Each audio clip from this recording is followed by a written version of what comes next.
Introducing first, fighting out of the blue corner. She weighed in at 119 pounds. Representing the jungle, Jenn Conaway.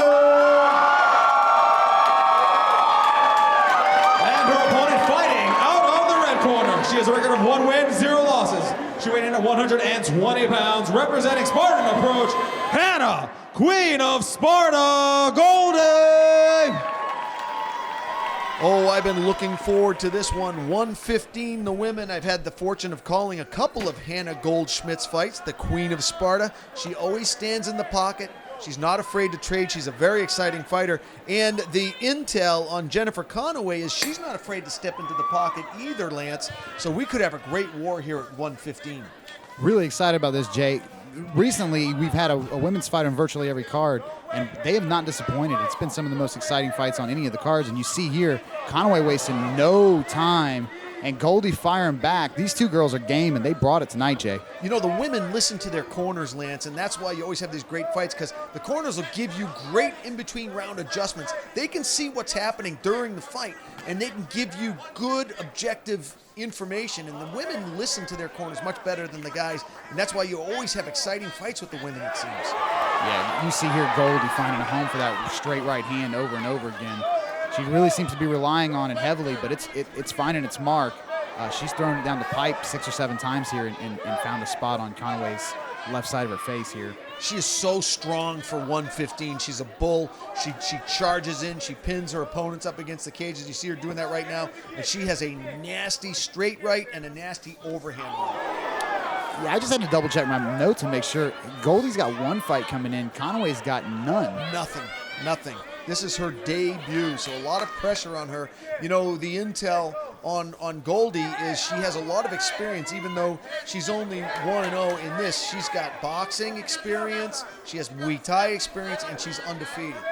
Yeah, Conaway throwing kind of a looping right hand. She threw it a couple times, countered Goldy's lead leg kick just a minute ago. You see Goldy just teeing off with that right hand. Lance. I mean, the combinations, but that right hand, primarily, look at the right uppercut. She is looking for a home. You gotta be careful not to become one-dimensional going for that knockout. But you know what? I enjoy it. Go ahead and be one-dimensional. You have so much power in that right hand. I want to see it. Yeah, these ladies didn't come to wrestle tonight. They came to throw. You see them. They're standing toe-to-toe and boxing. The only thing I'd like to see a little more is they're very upright. You know, You see Goldy's chin's very, very high. You'd like to see her drop her level a little bit, get her chin tucked, get those hands up. But, you know, we're being very particular here. These girls are really putting on a show. Well, you saw that right hand. Just as you said that, you saw her get clipped by Conaway with that right hand. She's got to get that chin down. And as much as we enjoy watching her step into the pocket, as her career progresses, I'd like to see more head movement. I'd like to see her drop levels, like you said, and I would like to see some lateral movement and some angles, because take advantage of that power, yes, but teach the finesse. I would love to see her developing, as she develops out, more finesse, more lateral movement. Just, you don't want to take too much damage. No, absolutely not. And I'll say something else. Conaway's been really impressive making adjustments here. One thing she's figured out is when she throws that overhand right, or that looping right hand, she's finding a home for it. Goldy's head is staying very, very still, and she's finding a home for it. Goldy's getting the better of every one of these exchanges, but Conaway's landed some really, really hard right hands. Beautiful exchanges here. So much action here to end round 1. Wow. Yeah, phenomenal first round for these two women. I mean, we haven't seen a fight like this before. Tonight, I don't expect we'll see too many. I mean, this is just straight action from beginning to end. So here we are looking at the corner of Jennifer Conaway. If you were in her corner, if you were Mike Lee or Eric or Seth, you know, from her school, what kinds of in-between adjustments would you be giving her right now? Well, one thing I'd be telling her is to stay on that right hand. That looping right hand she's throwing is finding a home, but she also needs to get some head movement. Goldy's standing directly in front of her and throwing straight punches. So head movement would be critical for Conaway. If she can get her head off center while she's throwing these punches, she has the opportunity to evade Goldy's strikes and counter on those strikes of her own. Yeah, you know, it's funny. Conaway said, look, I am tough. I'm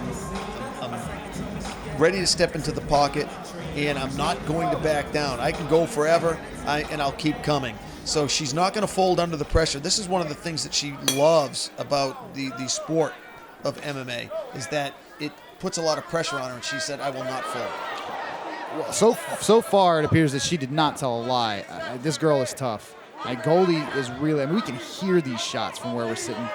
Goldy is throwing with a lot of authority, and Conaway standing right in the pocket and returning fire. This is really, really impressive. Standing and trading. I love how Goldy opens up with 5 right uppercuts to the diaphragm of Conaway to start the round. Yeah, very, very aggressive. You see Goldy she really controls the center of the ring. She's very impressive with her cage presence. I would just like to see a little bit more lateral movement while she's making these approaches. When she's closing the distance on the attack, it would be nice for her to cut some angles and vary it a little bit because really she's allowing Conaway to counter, and Conaway is taking advantage.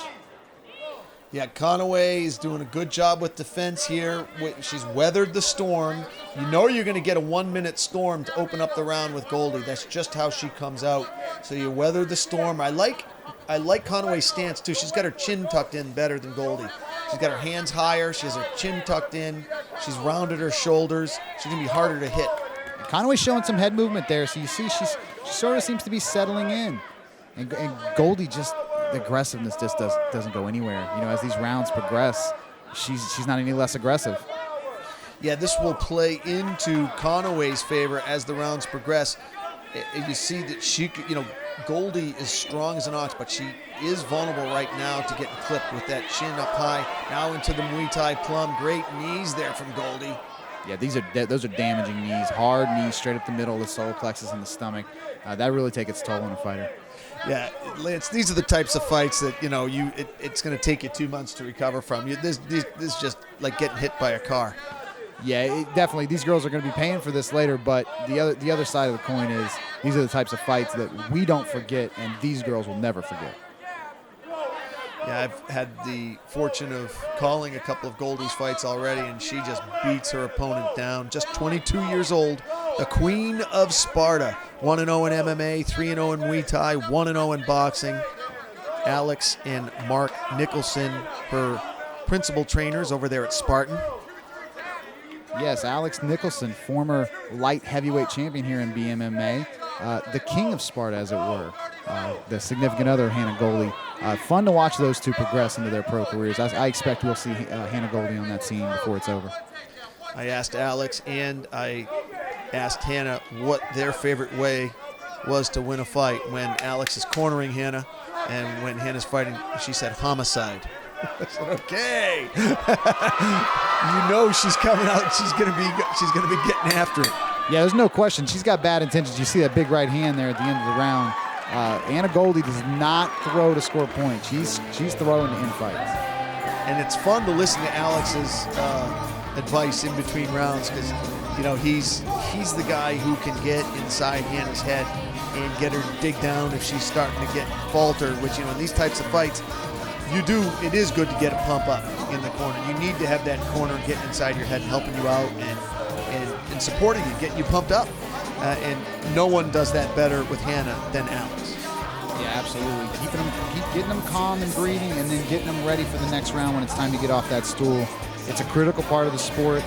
It's where a lot of these coaches shine, and we're lucky here in Florida. We get to see top-notch coaching at virtually every event. So the fighters do come out prepared. They come out polished, and we see here Conaway getting some last-minute instructions. I expect fireworks in the third round. Yeah, 4 or 5 good schools here in Florida that are absolutely at national level. In South Florida, Central Florida, and there are a couple starting to develop in Northern Florida as well. So we can definitely be proud of the Floridian heritage in the sport of MMA. Here we go for this third and final round. A little Superman try there from Conaway. She got countered with a hard right hand. You see Goldy here has lost virtually 0 steam from the first round to the third round. Cardio all day long, and there's that 1-minute storm. She just comes out like rock'em sock'em robots. Very tough to deal with. It's the best defense is a good offense, and that's what Hannah does, man. She just brings the storm. Yeah, we'd be remiss if we don't mention that Conaway in her debut here has been an absolute warrior. She's got marks all over her face. She's been hit with shots that you can hear deep into the rows here for the crowd, and she's standing there in the pocket, man. She hasn't gone anywhere. This is a fantastic fight. That's what she said. She said, MMA has taught me so much discipline and how not to fold under pressure. She said, I will not fold. That's what I've learned in the sport of MMA. She's a trip. She's a big zombie lover, loves zombies and zombie movies. And it's just so fun to sit down and talk with. I asked her what her favorite moment in MMA was. She said, hitting one of my coaches with an overhand right. And then she said, I won't mention any names. Well, I'll mention the name. Hannah Goldy's been hit with that overhand right a few times. And Conaway resembles a zombie the way she keeps coming forward. I mean, it's been an exciting fight, Jay. This has probably been the best fight we've seen all night long. Great action fight from the beginning, from round one all the way till now. Non-stop action from these straw weights. This is at 115. And Hannah's trying to protect that undefeated record, trying to go to 2-0. And Jennifer in her fighting debut, looking to go 1-0. Yeah, we need some CompuStrike numbers on this fight, Jay. I think we might be in the quadruple digits here. There's a lot of strikes being thrown in three-minute rounds. And great knees too. I like how they're both not afraid to go to the clinch and let the knees go. Great job there by Goldy getting that knee to the body in before she gets the separation from the clinch. Now you see a little bit of fatigue starting to set in, but my God, there's a hard right hand from Goldy. Found a home there on Conaway's jaw. And follow-up overhand right from Conaway. Conaway at 28 years old is an epidemiologist, which is essentially a disease detective. So she's not going to have any issues with fixing herself up, or the blood's not going to freak her out. Well, that's good, because this has been an absolute war. You see Ross Kellen stepping in here. He might have a little eye poke. Time ticking out on the clock to see if there's an equipment malfunction or a poke. Doctor, you're going to step into the cage to maybe check some damage. Maybe there's some damage issue. Yeah, quite a lump on Conaway's left side or left eye there. This is a result of those hard right hands that Goldy's been repeatedly throwing to that part of her face. But Conaway does not seem bothered by it. The doctor gives him the go-ahead, and it looks like we're going to get a restart here. So time taken out and now put back on the clock as soon as they lock down the cage to start it back up again. More war, just enough rest that both of these straw weights need to let their hands go yet again. It allowed us to take a breath, Jay. I don't think we've had a moment's peace since this fight started. Ross Kellen's given us the only break we've seen. Fantastic action here. Big overhand right just missing from Conaway. Nice head movement there from Goldy. First time we really see her use head movement to evade these strikes. We need to see a lot more of that if she's going to have the brightest future possible. A lot more. Look at the goodwill, good blood between these 215-pounders. They gave the audience all they could ask for and more here in Daytona Beach, Florida. What a scrap. Yeah, absolutely great fight there. Beautiful to watch. And now you see the camaraderie and the respect these fighters share is really special. It's what makes this sport so fantastic. How did you score it at home? I had Hannah winning pretty easily, probably winning every round, but a close scrap. I don't want that 30-27 score to create any kind of feeling that it was a blowout. It was not a blowout. No, not at all. A dominant win with three very close rounds, if that makes sense. I think Goldy got the better of most, if not all, of the striking exchanges, but she took damage, and Conaway was game. She showed great counter striking, and it was really, really fun to watch. After 3 rounds of action, we went to the judges' scorecards. All 3 judges scored for the winner. Out of the red corner, Hannah, the Queen of Sparta, Goldy.